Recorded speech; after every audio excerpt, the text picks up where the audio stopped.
Ben ritrovati, buonasera a tutti voi, sono le 20:18, ultima parte dell'edizione straordinaria. Avete sentito la notizia battuta dall'ANSA davvero da pochi minuti, ovvero quella dell'annuncio del Ministro per gli Affari Regionali Boccia che in videoconferenza con le regioni, poi la notizia di fatto è stata data dal governatore della Liguria Giovanni Toti su Twitter. La fase 2 permetterà una sorta di autonomia da parte delle regioni che potranno dunque decidere le riaperture già a partire dal 18 di maggio. Sono interessati bar, ristoranti e parrucchieri. Le linee guida dovrebbero arrivare più o meno entro venerdì, adesso aspettiamo un po' di capire quali saranno le prossime notizie. Sicuramente il governo ha anche chiarito che però se il quadro epidemiologico dovesse mutare, ovviamente in questo caso verrà fatto un passo indietro e determinate regioni diventeranno ancora delle zone rosse. Io però voglio salutare subito i miei ospiti che abbiamo contattato questa sera. Stefano Gris, responsabile del patronato INAS CISL di Belluno, buonasera.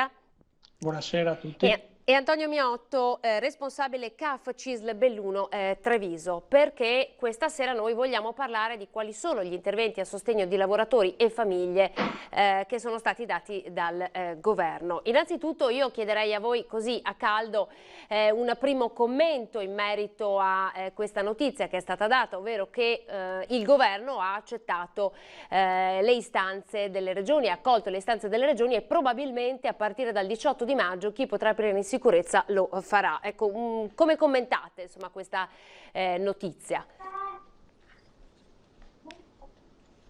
Partiamo da Miotto.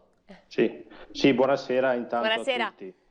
Prendiamo la notizia con positività, nel senso che noi come uffici siamo già attivi e ci rende importante questa comunicazione per far sì che poi la gente riprenda un minimo di vita quotidiana come stiamo cercando di fare di noi in questo periodo. Stefano, cosa dice lei? Sì, condivido in pieno anch'io perché la situazione è giusto che appunto dove è possibile venga sbloccata e dove ci sono le condizioni, soprattutto noi lo vediamo nei nostri uffici che abbiamo messo in condizione tutti quanti di lavorare rispettando la normativa, sono convinto che possa dare buoni frutti. Chiaramente deve essere tenuta tutto quanto sotto controllo. Ovviamente, rispettare insomma quali sono i dettami legati alla sicurezza, però poter ripartire anche per dare un po' di ossigeno a tutte queste attività economiche che insomma di fatto erano già in ginocchio. Voi non li avete mai lasciati, nel senso che nonostante il lockdown avete sempre continuato come CISL e come CAF a lavorare anche insomma con collegamenti online e al telefono. Come avete gestito la riapertura dei vostri uffici da lunedì scorso? Lo chiedo intanto a lei Antonio Miotto. Sì, durante questo periodo difficile abbiamo cercato di essere più vicini possibili ai nostri iscritti, alla nostra gente che spesso ci chiede di dare il maggior servizio possibile. Quindi siamo rimasti presenti attraverso le telefonate, quindi rispondendo e potenziando i nostri numeri di telefono, ma abbiamo anche fatto sì che la gente potesse elaborare le proprie pratiche utilizzando i canali multimediali, quindi attraverso prevalentemente la mail e abbiamo messo anche rapidamente in piedi la possibilità che possa essere erogato sia il 730 che il modello ISE attraverso un sistema elettronico e quindi l'abbiamo chiamato ISE da casa e 730 da casa attraverso un'attivazione importante che tutta la struttura si è messa a disposizione per poter far sì. Attualmente abbiamo ripreso a lavorare con l'apertura degli uffici, mettendo, come diceva prima il collega, tutti in sicurezza e aprendo le porte ai nostri uffici solo per appuntamento. Ok, quindi da appuntamento voi avete riaperto lunedì scorso, se non sbaglio. Sì. Ok. Senta Stefano, anche il patronato che di fatto è il punto di riferimento insomma, per i pensionati e per le famiglie riapre i propri uffici soprattutto in questo momento caldo insomma, in cui arrivano le prime scadenze fiscali. Anche voi come vi state muovendo per quell'apertura? Come vi siete mossi? Allora sostanzialmente come il collega Miotto, diciamo che da oggi abbiamo ripreso a pieno l'apertura di quasi tutte le sedi e recapiti, chiaramente privilegiando l'apertura su appuntamento perché questo ci permette di rispettare la normativa vigente. Chiaro che tutte le persone che arrivano da noi o quando fissiamo un appuntamento avvisiamo, anche se dovrebbero già saperlo, di arrivare da noi con mascherine e guanti. Fissiamo l'appuntamento telefonico o lavoriamo via mail. Chiaro, nel periodo antecedente alla riapertura abbiamo privilegiato sostanzialmente le mail, abbiamo cercato di dare una prima risposta a tutte quelle persone che faticavano a raggiungerci e anzi che non potevano raggiungerci perché era tutto bloccato e che non erano in grado sostanzialmente di inviare le domande online agli enti di appartenenza. Non è stato semplice, adesso abbiamo riaperto da oggi a regime, dalla settimana scorsa chiaramente abbiamo dato modo a tutti quanti di prenotare con l'agenda prenotazione che abbiamo e abbiamo subito visto che ha preso piede perché le agende hanno iniziato a riempirsi e soprattutto la gente ha apprezzato l'organizzazione gestita via mail per le pratiche più semplici e l'appuntamento in maniera che così la gente prima di tutto sa organizzarsi, sa a che ora deve arrivare, evitiamo gli ammassamenti e rispettiamo al 100% la normativa vigente. Senta Antonio, lei che è responsabile del CAFA, sareste stati inondati dalle domande anche perché appunto ci stiamo avvicinando alle prime scadenze fiscali, le persone in questa fase devono aver cercato di capire insomma che cosa era stato spostato, cosa è stato scontato, insomma che cosa è cambiato. Facciamo una piccola fotografia di quali sono le prossime scadenze, raccontiamo anche qualcosa in merito alle detrazioni in modo da chiarire magari molti dei dubbi che avete singolarmente chiarito voi stessi, insomma, con il vostro servizio. Allora, innanzitutto per tranquillizzare tutti gli utenti che usufruiscono del modello 730, il decreto in base a questa emergenza sanitaria ha previsto che il 730 è possibile farlo fino al 30 settembre, quindi è importante che le persone frequentino gli uffici ma con la tranquillità di avere tutto il tempo di lavorare in questi giorni. Mi preme ricordare un paio di cose importanti per le persone, in primis che i figli a carico da quest'anno, quindi nel 730 di quest'anno, quindi parliamo dell'anno di imposta 2019, possono essere a carico fino a un massimo di 4.000 euro, cioè mi spiego un attimo meglio, se il mio figlio sta lavorando e è sotto i 24 anni, fino a un reddito di mio figlio di 4.000 euro posso ancora dichiararmelo a carico. Nella normativa precedente si parlavano di 2.800 euro, quindi qua le persone possono eventualmente riverificare la situazione in sede di dichiarazioni di redditi perché potrebbe esserci un beneficio fiscale delle detrazioni da poter recuperare con il modello. Inoltre ricordo che è importante che da quest'anno possiamo anche erogare il modello 730 alle persone che sono mancate, quindi lo può presentare un erede, quindi senza aspettare tutta l'incombenza del modello redditi unico che di solito si va a scadenza a fine anno, possono anticiparlo con il modello 730. Senta, novità sulle detrazioni, abbiamo visto tutte le detrazioni legate alla ristrutturazione della casa, che cosa bisogna portare? Per quanto riguarda le ristrutturazioni, che è un onere che la gente sia ormai abituata perché sono parecchi anni che ci sono, è sempre importante in via previdenziale, quindi per prima cosa, prima di fare un intervento, qualunque tipo di intervento, informarsi bene attraverso i nostri uffici per capire quali sono le modalità. Perché nel momento in cui ci si perde un passaggio di norma si rischia di perdere una detrazione quando magari ci si fa affidamento per avere un rimborso economico importante. Ricordo che è sempre importante presentare in sede di dichiarazioni le eventuali abilitazioni amministrative, quindi la SCIA, la DIA o il permesso di costruire per una ristrutturazione importante e con questo portare anche le fatture e i bonifici che sono stati fatti durante il periodo di imposta che andiamo appunto in questo periodo a elaborare col modello 730 che è il 2019. Sì, diciamo che insomma la ratio è sempre stata quella della tracciabilità dei pagamenti, quindi dovremmo avere carte praticamente di tutto, non ci si sbaglia.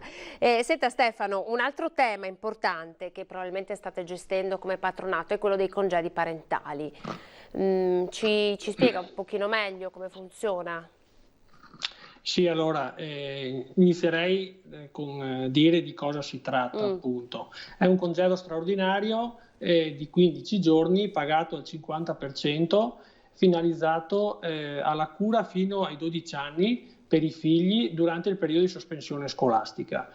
Allora, alcune precisazioni, chi può richiederlo? Allora, un genitore o entrambi, non però negli stessi giorni, questo è importante da sottolinearlo, nel limite complessivo singolo di 15 giorni di calendario e non per figlio ma per nucleo familiare. Facciamo un attimo un esempio per capire. Allora, marito, moglie e un figlio sono 15 giorni di congedo straordinario. Marito, moglie, 2, 3 figli sono sempre 15 giorni di congedo straordinario, pertanto si ragiona per nucleo familiare. Questo tipo di congedo può essere anche frazionato, alternato con un'attività lavorativa, i permessi o vari congedi o permessi della legge 104. Pertanto un congedo straordinario, una persona non serve che lo prenda tutto insieme i 15 giorni, può frazionarlo tranquillamente. Bisogna fare attenzione perché il congedo straordinario è incompatibile con i bonus babysitting, esatto. È incompatibile con il congedo ordinario se uno dei genitori lo percepisce, se un genitore è disoccupato o altrimenti se un genitore percepisce la cassa integrazione o la NASPI o una prestazione a sostegno del reddito. Bisogna fare attenzione. Chiaro che in questo momento la gente, le domande che ci fanno sono riguardo la proroga di questo congedo, esatto. Perché stiamo aspettando tutti quanti il decreto, perché la nuova proroga prevede che ci siano ulteriori 15 giorni da usufruire, così dicono, perché finché non lo vediamo scritto non possiamo saperlo, ma prevede ulteriori 15 giorni da usufruire fino al 30 di settembre. Stiamo a vedere perché in totale sono 30 i giorni da usufruire. Esatto. Cosa significa? Che se uno non ha mai utilizzati dall'inizio ha la possibilità di prenderli tutti quanti, frazionati o come va meglio, e sono appunto 30 in totale, altrimenti se ne ha già usufruiti di 15 ne rimangono ulteriori 15. Quindi possiamo dire che è un po' cumulativo, come potrebbero essere anche per il bonus babysitter che passerà dai 600 ai 1200 euro nel nuovo decreto?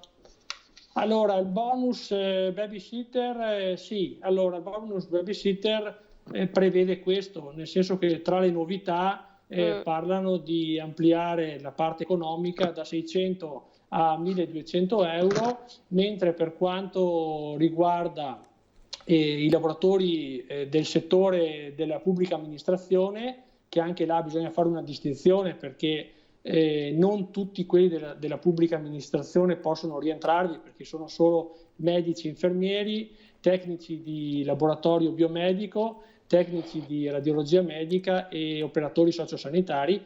Questi hanno la possibilità di usufruire di questo bonus e prevede che quelli del settore privato, pertanto lavoratori dipendenti, lavoratori del settore appunto privato, gestione separata, iscritti autonomi, hanno la possibilità di aumentare da 600 a 1200 euro a seconda delle discrezioni del nuovo decreto, mentre per quanto riguarda i lavoratori della pubblica amministrazione che ho appena citato dovrebbero passare da 1000 a 2000 euro. Vediamo se tutto questo verrà portato con il nuovo decreto, certo. e aspettiamo fiduciosi. Cercheremo anche di capire come questo andrà insomma, ad affacciarsi e ad accostarsi anche a quella che potrebbe essere una ripresa delle attività, soprattutto per i centri della prima infanzia a partire dal 1° giugno, quindi insomma ci sono davvero ancora molte incognite. Una cosa che è sicuramente certa, la chiedo a lei Antonio, è questo famoso maxi bonus per il risparmio energetico che è stato inserito nel decreto rilancio nel tema ristrutturazioni delle proprie case. Come funziona? Ci può dare già qualche anticipazione? Allora, è sicuramente un super incentivo rispetto a quello che eravamo abituati a vedere in questo tipo di norma. La cosa più interessante che ho notato di questo nuovo provvedimento, che spero verrà poi approvato a breve con tutte le linee guida, è che è possibile cedere eventualmente non solo per gli incapienti, e per spiegare un attimo chi sono gli incapienti, sono quelle persone che non versano imposte e quindi non possono recuperare in sé dichiarazioni reti le detrazioni fiscali. Quindi per queste persone e anche per tutto il resto dei contribuenti è possibile cedere questo beneficio fiscale a intermediari, oppure direttamente farselo scorporare nelle fatture delle aziende che faranno i lavori presso l'abitazione. Quindi è una cosa nuova che è stata testata qualche mese fa solo per un piccolo periodo per alcune tipologie di interventi, ad esempio le sostituzioni delle caldaie, e che adesso sembra entrare a gamba tesa su tutte le ristrutturazioni. Mi preme però ricordare, perché la gente ci sta chiedendo in questi giorni se conviene interrompere un intervento o posticiparlo. Ad oggi aspettiamo il decreto prima di eventualmente dare tutte le informazioni precise, però da quello che abbiamo capito tutta questa partita importante del 110% riguarderà le ristrutturazioni importanti, più che magari il piccolo intervento di casa. Quindi anche qua ricordo che ci sono in essere tutti gli altri incentivi di ristrutturazione. Quindi partiamo dal bonus giardini, che è ancora un 36%, per arrivare alla ristrutturazione ordinaria del 50%.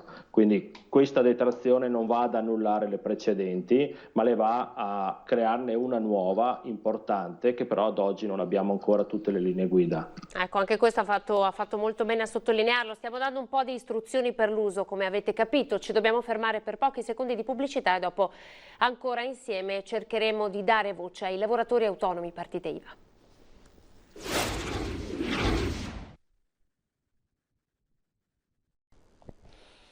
Edizione straordinaria, siamo ancora insieme, lo saremo per altri 20 minuti circa. Vi stiamo dando le istruzioni per l'uso, quali sono le misure di sostegno a imprese e lavoratori che sono state date dal governo in questa fase di emergenza coronavirus. E stiamo affrontando questo tema insieme alla CISL con il responsabile del patronato INAS CISL di Belluno, Stefano Gris, e con il responsabile del CAF CISL Belluno Treviso, Antonio Miotto. Li risaluto ancora una volta. E come vi avevo promesso avremmo toccato il tema dei lavoratori autonomi, no? Le partite IVA che hanno ricevuto questi famosi 600 euro. Allora Antonio, Stefano, lo chiedo a lei, com'è andata? Quanti hanno chiesto questo bonus? È arrivato, non è arrivato? Com'è andata?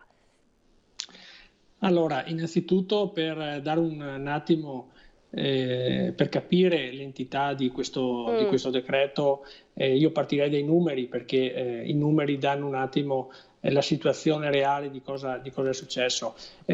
Ho alcuni numeri, magari non aggiornatissimi, però sicuramente rendono l'idea. Per quanto riguarda il Veneto, sono state presentate circa 320.000 domande di bonus da 600 euro e ne sono state accolte più di 197.000. Per quanto riguarda il mio territorio, il territorio di Belluno, ne sono state presentate 12.500 e ne sono state accolte circa 10.200 circa, sì. Per quanto riguarda il territorio di Treviso, ne sono state presentate 53.000 e pagate circa 41.000. Mentre per quanto riguarda le tre province che la fanno da padrona sono Verona con 67.000 domande, Padova con 60.000 e Venezia con 59.000. Questi sono dati che avevo io, magari non sono aggiornatissimi, però ma sono interessanti. Sono interessanti per capire e rende abbastanza l'idea. Problemi? Beh, sicuramente i problemi ci sono stati portati all'attenzione di tutti, perché il sistema informatico sostanzialmente è collassato, il sistema INPS è collassato, già dal primo giorno non riuscivamo a mandar via le domande e erano bloccati sia i cittadini che con il PIN online cercavano di rientrare, sia noi patronati che dovevamo lavorare. Poi sono arrivati a una soluzione, perché hanno bloccato gli accessi differenziandoli per orario, pertanto durante il giorno entravano i patronati e poi dal tardo pomeriggio entravano i cittadini, e così abbiamo potuto inserire tutte le numerose domande che abbiamo della gente che è arrivata da noi. C'è stato qualche problemino con l'IBAN, ho sentito, però poi successivamente risolto, perché hanno aggiunto il bonifico domiciliatario che è andato a risolvere determinate situazioni. Sembra, perché io appunto ho letto un attimo una bozza del nuovo decreto, sì, che sembra venga ampliata la platea, ecco. Però vedremo dettagliatamente quando mi verrà presentato il decreto ufficiale con chi è stato inserito. Sembra che quelli nuovi riceveranno un indennizzo di 600 euro per il mese di aprile e 600 euro per il mese di maggio. Mentre per quanto riguarda quelli che hanno già fatto la domanda, che questa è la parte interessante, prima avevo sentito parlare di 800 euro, adesso ho visto la cifra di 1000 euro, pertanto passeranno da 600 a 1000 euro di... Lei un'altra cosa, ovviamente molte delle domande che si stanno facendo i contribuenti è se in questa fase di epidemia è rinviato il pagamento delle tasse, quali tasse, cioè quali sono stati i rinvii che sono stati accolti e consentiti? Allora, come accennavo prima, la cosa più importante del decreto rispetto alle tematiche che sono attuali è il rinvio della scadenza del modello 730 e quindi con esso tutti i rimborsi o tutti i debiti verso lo Stato, nel senso che nel momento in cui io farò il 730 nel mese di luglio e agosto avrò i conguagli nei mesi successivi, quindi sia a favore che anche a sfavore del contribuente, quindi le trattenute direttamente sulla busta paga o sulla pensione.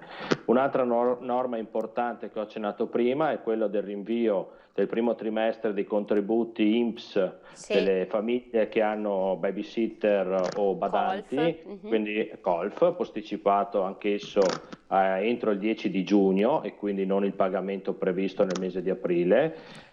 Altra cosa importantissima, come dicevo prima, per le persone che hanno da preparare le carte per una successione di morte, che quindi è stata posticipata la scadenza, quindi per capirci un attimo in maniera pratica, io ho un anno di tempo dal decesso di un congiunto per effettuare tutte le pratiche collegate alla dichiarazione di successione. Se l'anno scadeva nel periodo che va dall'8 di marzo al 31 di maggio, il decreto prevede che interrompe questa scadenza e la posticipa al 30 di giugno. Quindi anche qua le persone possono stare tranquille per fare questo tipo di pratiche.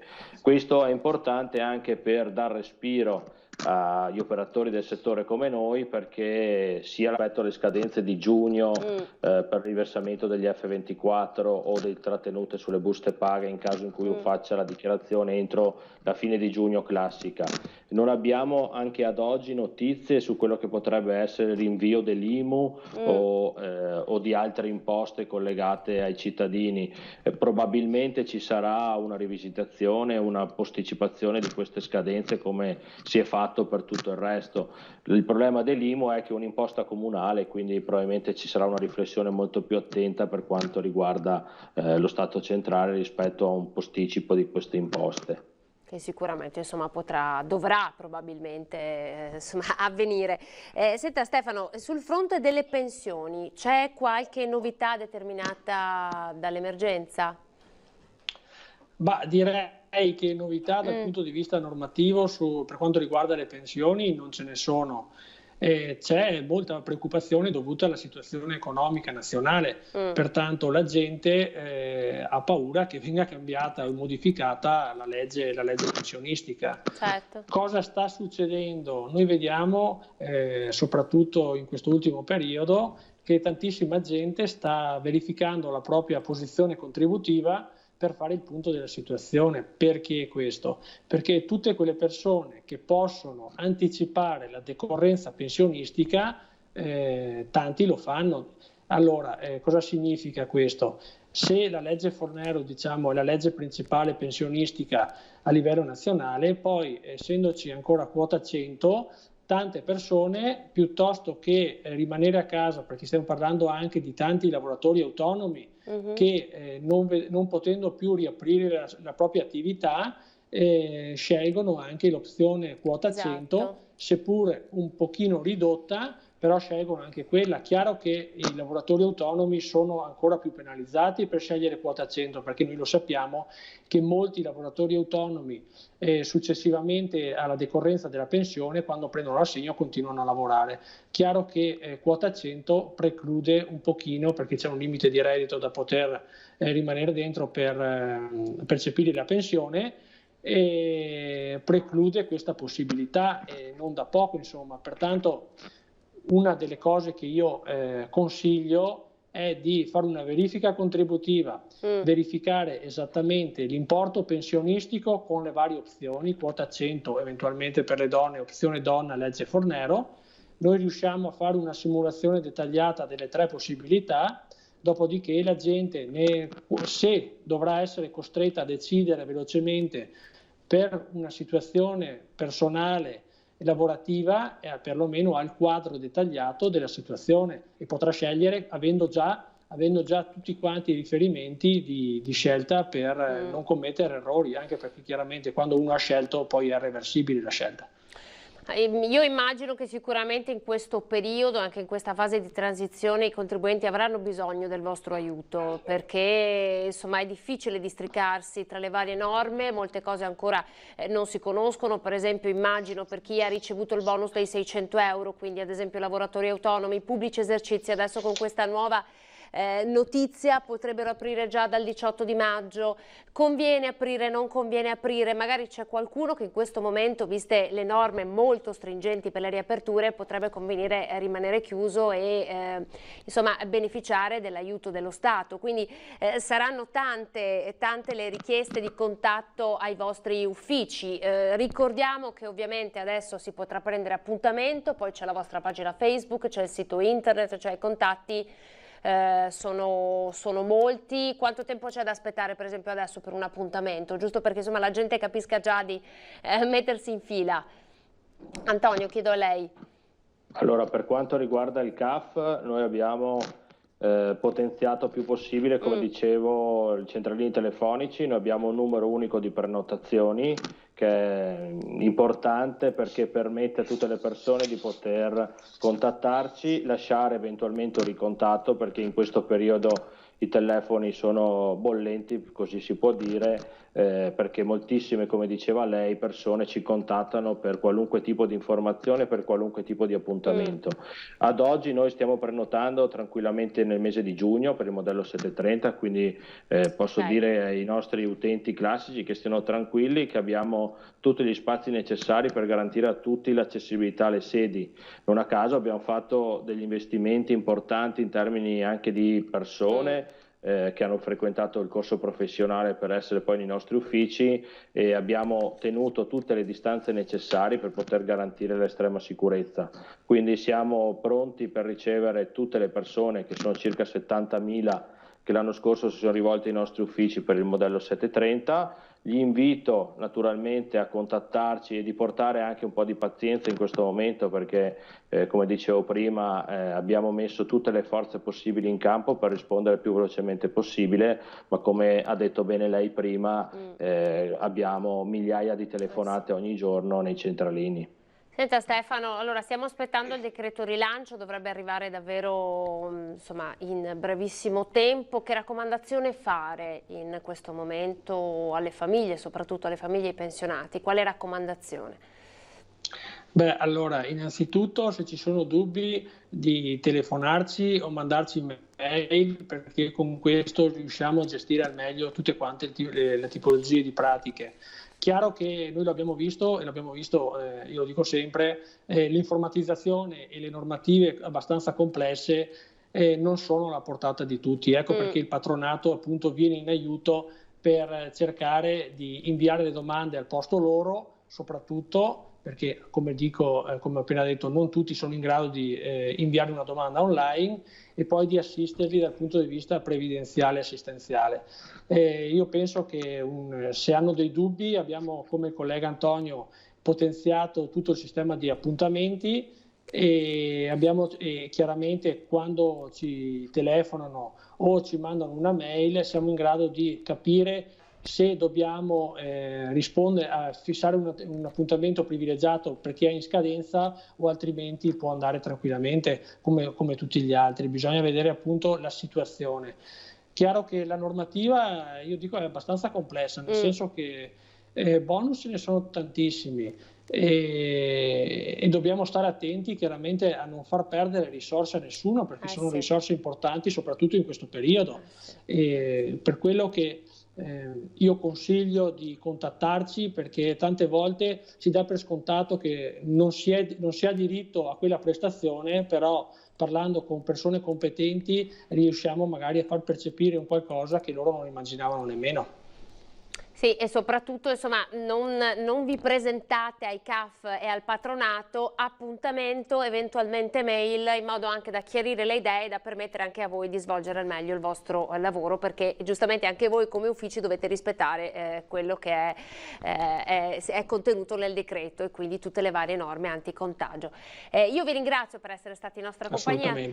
Speriamo di aver chiarito molti dubbi da parte insomma dei telespettatori, siete a disposizione, l'avete già detto. Io vi ringrazio davvero per averci fornito ancora una volta questo manuale di istruzioni per l'uso. Stefano Grissa, responsabile del patronato INAS della CISL di Belluno, e Antonio Miotto, responsabile del CAF CISL Belluno Treviso. Grazie davvero. Grazie e buon lavoro. Buonasera a tutti. Grazie, buonasera. E buon lavoro a voi. Allora, avete sentito, abbiamo provato a darvi le istruzioni, adesso c'è davvero il tempo per leggere qualche ANSA, visto che la notizia, queste ultima ora, ci permette insomma di avvalorare un po' quello che il presidente Zaia aveva invocato da più giorni, non solo lui ovviamente come presidente di regione, ma tanti altri. Infatti la notizia è stata data dal presidente della regione Liguria, Giovanni Toti, via Twitter. Allora, via libera regioni, il 18 riaprono ristoranti e negozi, stop governo se il contagio sale.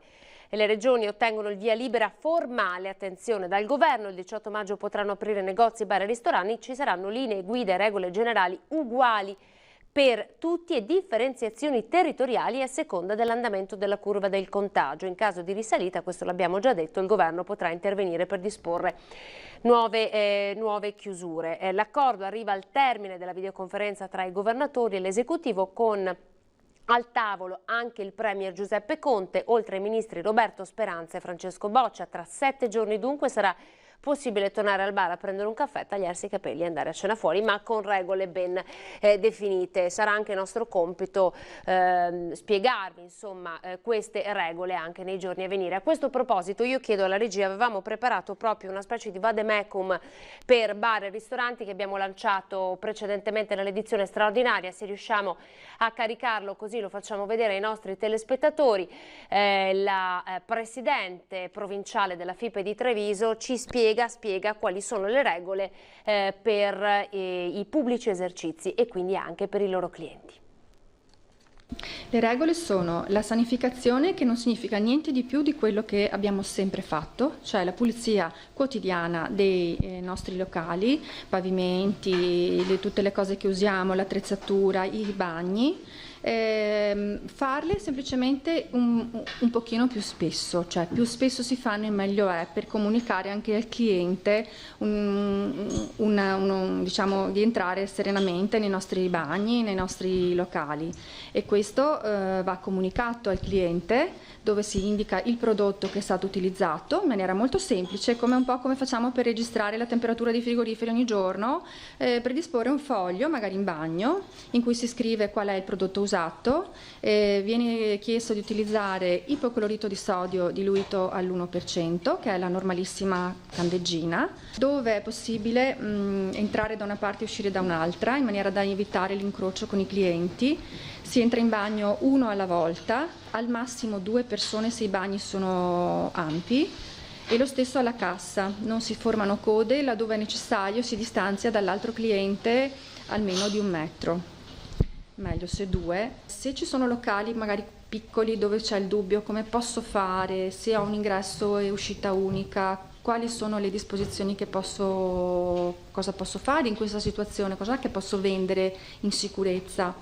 Chiedere alla USL, visto che c'è ancora una settimana prima della riapertura, se c'è la possibilità di un sopralluogo, e per questo noi abbiamo predisposto un incontro come FIPE in associazione, un incontro che si è tenuto mercoledì scorso in webinar, in cui abbiamo invitato tutti i nostri associati a collegarsi al link e hanno in diretta ascoltato i dottori che cosa ci hanno detto e hanno fatto moltissime domande specifiche per il buffet, per il banqueting, per la cassa, la manipolazione dei soldi, eccetera.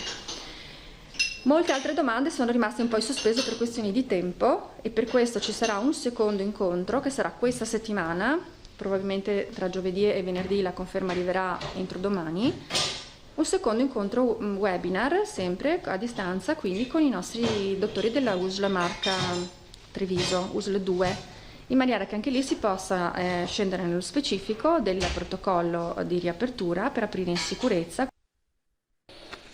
Allora, il sondaggio di questa settimana ha proprio questo come oggetto, perché bar e ristoranti vanno verso la riapertura, ma voi che cosa farete? Ci andrete? Questo è il sondaggio che vi proponiamo. Sapete che dovete fare 2 numeri di telefono differenti a seconda che la vostra risposta sia affermativa oppure negativa. 0422 16 26 691 per il sì, 0422 16 26 690.